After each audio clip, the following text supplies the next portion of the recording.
Friends రొయ్యలు ఎగురు వండుతాను చూడండి ఎలా వండుతాను మా మిల్లకి ఎలా వండుకుంటామో అది మీకు చూపిస్తాను.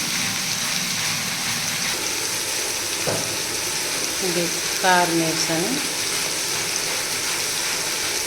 సాల్ట్ వేసాను,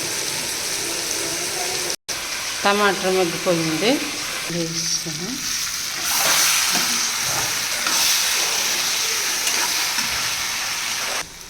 చూడండి రొయ్యలు మెగ్గావు కదా.